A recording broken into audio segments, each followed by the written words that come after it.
Hey guys, it's Logan and I'm back with another video. As you can see, I'm back home. It's summertime, so I'm back at home, so that's what the new scenery is. But today I'm going to be showing you guys how to dye your facial hair. While I was away at school, I became very extremely bored and I just said, hey, well, I have some bleach in the room, why don't I dye my facial hair?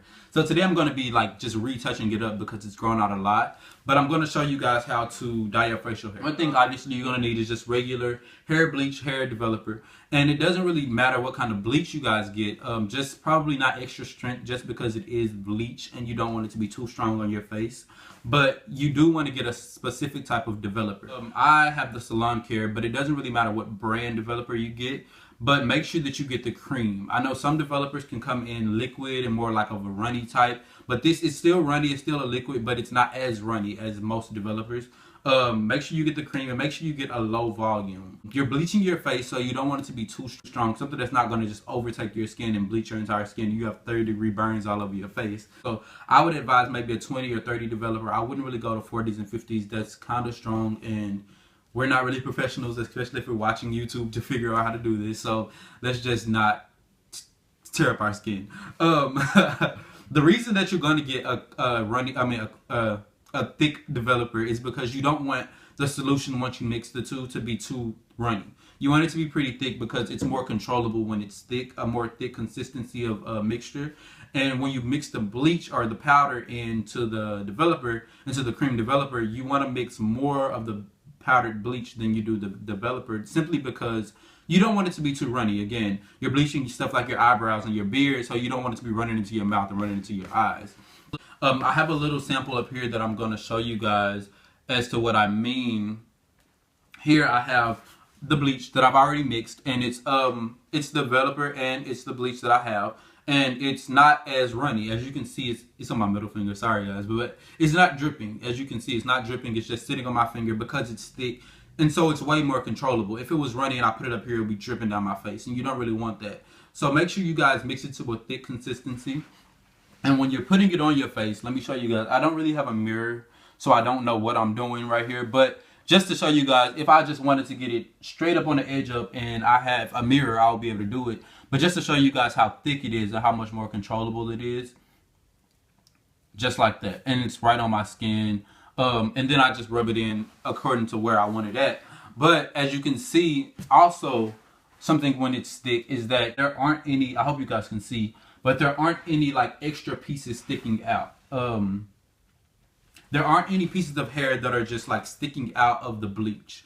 That's another thing that's very important. If you have like long, kind of longer facial hair or eyebrows or whatever you're bleaching, you don't want it to be sticking out of the bleach. And whenever there's liquid, most liquid, for instance water, if you put water on your beard, it's simply going to soak into your skin and not really get on your beard.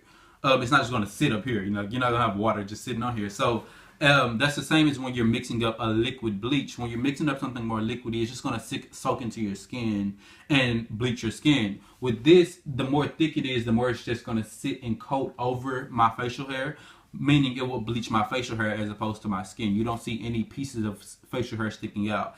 I'm going to enter in a video like right here of when I bleached it originally, and it's going to show, just to show you guys how much, how it is just completely coating my beard and you don't see any black. At this point when I was dyeing my face, it was, my facial hair was black. And you can't even really tell because my entire beard is coated. You don't see any black sticking out. So I'm just going to show you guys this now.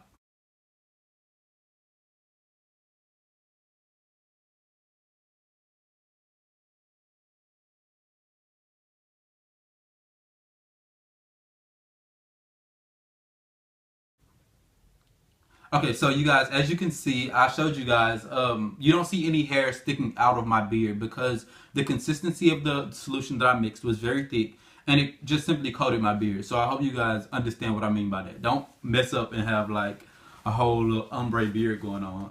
But yeah, so that's basically it as far as tips that I have.